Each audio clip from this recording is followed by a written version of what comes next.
अस्सलामु अलैकुम नाजरीन, उम्मीद है कि आप सब खैरियत से होंगे। ये जो आप किला नुमा महल देख रहे हैं, इसका नाम है शनिवार वाड़ा।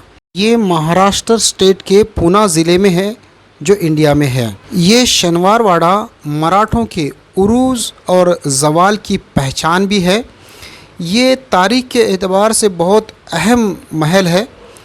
मैं आपको पहले इस महल की सारी चीज़ें बताऊंगा और उसके बाद इसकी असल तारीख़ और इसकी उरूज़ और ज़वाल की दास्तान भी आपके सामने रखने की कोशिश करूंगा। तो आपसे गुजारिश है कि आप इस वीडियो में आखिर तक ज़रूर बने रहें।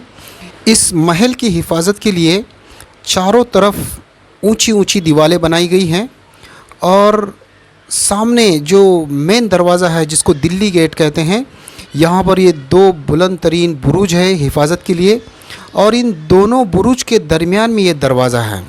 देखिए, इस दरवाज़े को कई मेखें लगाई हुई हैं और बड़ा मज़बूत दरवाज़ा है और बुलंद है।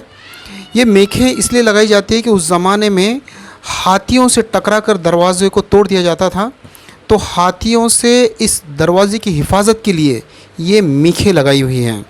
और ऐसे जो बुलंद दरवाज़े होते हैं तो इनके दरमियान में एक छोटा दरवाज़ा होता है जो आवाजाही के लिए खोल दिया जाता है। जब बादशाह की या राजा की सवारी आती है पालकी पर, तब ये बुलंद दरवाज़ा खोला जाता है। देखिए, हम अंदर आ चुके हैं। यहाँ पर अंदर एंट्री के लिए 25 रुपया फ़ीस है, यहाँ से टिकट लेना पड़ेगा। हमने टिकट ले लिया है, तो हम अंदर आ चुके हैं। अंदर से ये सामने का पोर्शन ऐसा दिखता है। जब हमने इसको बाहर से देखा था, अब अंदर से देख रहे हैं। यहाँ पर शनिवार वाड़ा के अंदर कोई भी महल बाकी नहीं है। 18वीं सदी में यहाँ पर एक ऐसी आग लगी थी जिसके ज़रिए से ये बुलंद इमारतें यहाँ की, बताते हैं कि 7 मंजिला इमारतें भी अंदर थी, मगर ये सारी इमारतें लकड़ियों से बनी हुई थी, जिसकी वजह से एक आग लगने से ये सारी इमारतें जल के खाक हो गई। सिर्फ उनका जो बुनियादी पाया होता है वो पत्थरों का था, तो बस ये बेसमेंट बचा हुआ है। ऊपर से सारा का सारा लकड़ी के महल जल के राख हो गए हैं, इसीलिए यहाँ पर कोई महल नज़र नहीं आता। बस उसका नीचे का जो पाया होता है, जो बुनियाद होती है, बस वही नज़र आता है। अब यहाँ से हम सीधा थोड़ा आगे जाएंगे। यहाँ पर एक फाउंटेन है, उसके पास में ही एक शजरा, जिसको क्या कहेंगे कि वंशावली, वो लिखा हुआ एक तख्ती है। यहाँ पर बालाजीराव पेशवा से लेकर आखिरी जो पेशवा थे वहाँ तक का पूरा निज़ाम लिखा हुआ है कि उनका ये वंशावली, इसको जो कहते हैं, वो इसमें लिखा हुआ है। इससे हम समझ सकते हैं कि पेशवाई कैसे शुरू हुई थी और कहाँ जाकर एंड हो गई, और इसमें कितने लोगों ने क्या क्या भूमिकाएं निभाई हैं। अब हम थोड़ा और आगे जाएंगे। एक ज़माने में ये सब खुला नहीं था, बल्कि यहाँ पर आग के ज़रिए से पूरा जब महल जला दिया गया, तब ये खुला बचा हुआ है। अब ये यहाँ के कॉरपोरेशन के ताबे हैं, जिसको इन्होंने अच्छे तरह से सजाया है और बगीचा गार्डन वगैरह बनाया है, जिसकी वजह से यहाँ से इसको देखना आसान है। ऐसे इस वाड़े को 5 गेट हैं, उसमें से ये भी एक गेट है। ये है मस्तानी गेट। जो बाजीराव पेशवा थे, उनकी जो प्रेमिका थी, जिससे उन्होंने शादी भी की थी, वो इसी गेट से आया जाया करती थी, इसीलिए इस गेट का नाम मस्तानी गेट रखा गया है। ऐसी और भी 4 गेट हैं, उनकी भी अलग अलग नाम हैं। इस तख्ती पर उसी की मालूमात लिखी गई है। पत्थरों से बना हुआ है ये महल है, जबकि पूरा महल तो जल गया, मगर ये सामने का जो स्ट्रक्चर था ये भी ऊपर लकड़ियों से बना था, मगर वहाँ तक आग नहीं पहुँची, जिसकी वजह से वो बच गया है, वरना अंदर का सारा निज़ाम जलकर खाक हो गया है। और देखो, ये सारे बाउंड्री वॉल जो है ईंटों से बनाई गई है। हालांकि इसको पत्थरों से बनाने का इरादा था, लेकिन उस वक्त के जो राजा थे, उन्होंने इसको पत्थरों से बनाने के लिए मना किया था। हम उन बुरुज के ऊपर आ गए हैं जो गेट के सामने हमने देखा था। इस बुरुज के ऊपर से शनिवार वाड़ा का बेहतरीन नज़ारा किया जा सकता है कि यहाँ से कुछ हमको अंदाज़ा होगा कि उस ज़माने में यहाँ कैसे महलात थे। अब वहाँ पर उन्होंने ऐसे छोटी छोटी वॉल बनाकर उसको सेफ रखा है कि भाई जो जानने वाला हो जान सकता है कि पर यहाँ पर उस ज़माने में क्या था। काफ़ी लंबा चौड़ा अहाता है इसका, और बहुत सारे लोग, जब से बाजीराव मस्तानी फ़िल्म बनी है और पानीपत की फ़िल्म बनी है, तब से यहाँ पर बहुत लोग घूमने आते हैं। देखिए इतना सेक्शन जो है उस आग से महफूज रहा। हालांकि ये भी लकड़ी का है, आप देख रहे होंगे अच्छी तरह। देखो ये सब लकड़ी के पिलर्स हैं, लकड़ी की छत है, बाउंड्री भी इसकी लकड़ी की है, हर चीज़ इसकी लकड़ी की बनी हुई है। लेकिन यहाँ तक आग न पहुँचने की वजह से और ये उस महल से जुदा होने की वजह से बचा रहा है।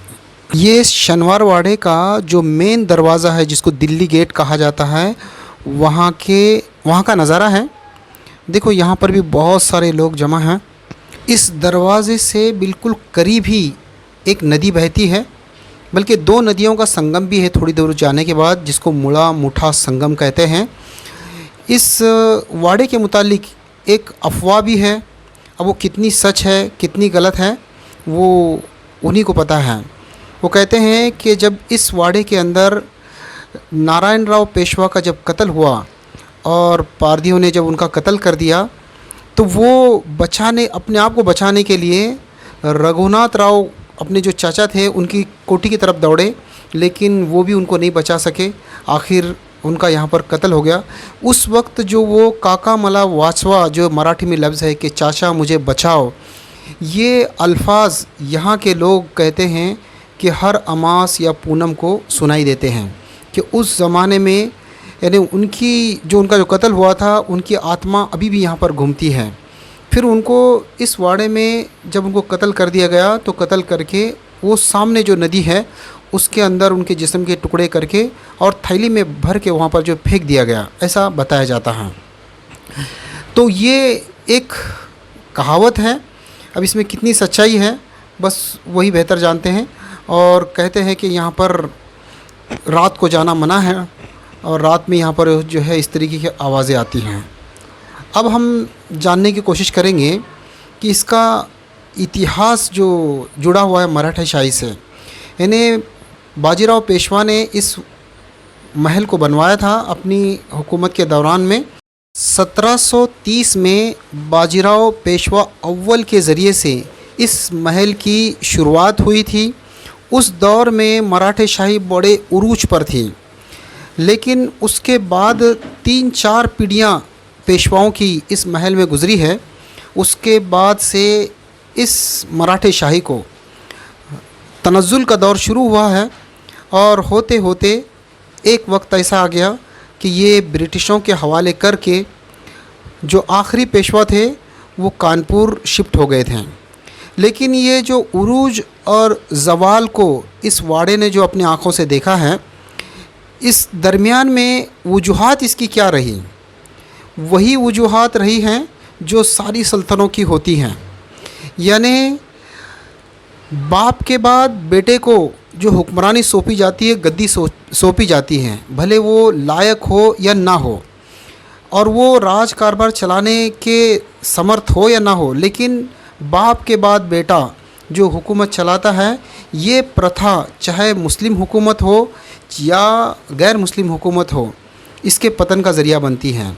यही कारण से ये मराठों की हुकूमत का ख़ात्मा हो गया है।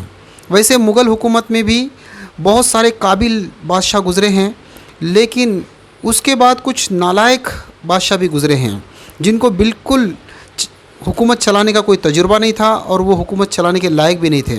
मगर बाप के बाद बेटा की जो प्रथा है, जिसकी वजह से मुग़ल हुकूमत भी 300 साल 350 साल में ख़त्म हो गई है और ये मराठों की हुकूमत 200 साल में ही ख़त्म हो गई है, क्योंकि इनके यहाँ भी यही प्रथा थी कि बाप के बाद बेटा बादशाह बनेगा।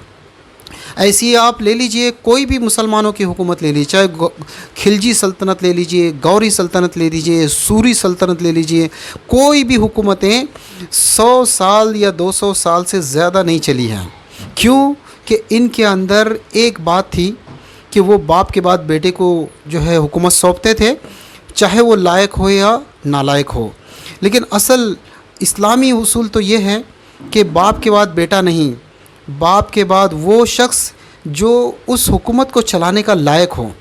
जैसे अबू बकर सिद्दीक़ रज़ी अल्लाह ताला के बाद, हालांकि उनके 4 बेटे थे, अबू बकर सिद्दीक़ रज़ी अल्लाह पहले खलीफा हैं इस्लाम के, उनके 4 बेटे होने के बावजूद भी उन्होंने उमर रज़ी अल्लाह ताला को सल्तनत दी है, क्योंकि वो उस लायक थे हुकूमत चलाने के। फिर उमर रज़ी अल्लाह ताला के 7 बेटे बतलाए जाते हैं। 7 बेटे के होने के बावजूद भी उन्होंने उस खिलाफत को, जबकि उस ज़माने में तकरीबन यूरोप का कुछ हिस्सा, अफ्रीका का बहुत बड़ा हिस्सा, यानी आधी दुनिया के करीब उमर रज़ी अल्लाह की हुकूमत थी, तो उमर रज़ी अल्लाह ने अपने 7 बेटे के होने के बावजूद भी इस हुकूमत को उस्मान गनी रज़ी अल्लाह के सुपुर्द फरमाई और ये ताकीद की कि मेरे बेटों को हुकूमत ना दी जाए। ये है असल निज़ाम। फिर उस्मान गनी रज़ी अल्लाह ताला की शहादत हुई तो उनकी भी बहुत सारी औलाद थी, मगर उस ज़माने की जो शूरा थी, कमेटी थी, उन्होंने हज़रत अली रज़ी अल्लाह ताला को खिलाफत दी है। और इसके बाद में ये खिलाफत गई है हज़रत माविया रज़ी अल्लाह ताला के पास। लेकिन माविया रज़ी अल्लाह ताला के बाद से इस्लाम में एक ख़राबी शुरू हो गई कि बाप के बाद बेटा, कि माविया रज़ी अल्लाह ने अपनी खिलाफत के बाद अपने बेटे को नामज़द कर दिया। फिर उसके बाद उमवी खिलाफत शुरू हुई और उसके बाद में बाप के बाद बेटा, बाप के बाद बेटा चलता रहा। उसके बाद अब्बासी खिलाफत शुरू हुई और अब्बासी खिलाफत में भी बाप के बाद बेटे का सिलसिला शुरू रहा। और ऐसे ही करते करते एक वक्त आया कि उस्मानी खिलाफत शुरू हुई, जो तुर्की में शुरू हुई।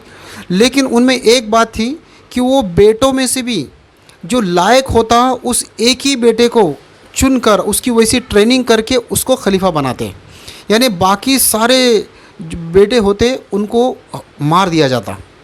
चाहे शहज़ादे 10 हो या 5 हो या जितने भी हो, उसमें से एक ही शहज़ादा ज़िंदा होता जिसको ट्रेन किया गया है हुकूमत चलाने के लिए। ये ट्रेन किया हुआ शहज़ादा जब उस्मानी सल्तनत में खिलाफत पर बैठता तो उसके बाद वो सल्तनत काफ़ी सालों तक चलती है। इसीलिए उस्मानी सल्तनत कमोबेश 500 से लेकर 600 साल तक हुकूमत कर चुकी है। इतनी लंबी हुकूमत इस्लाम में और किसी की नहीं हुई है।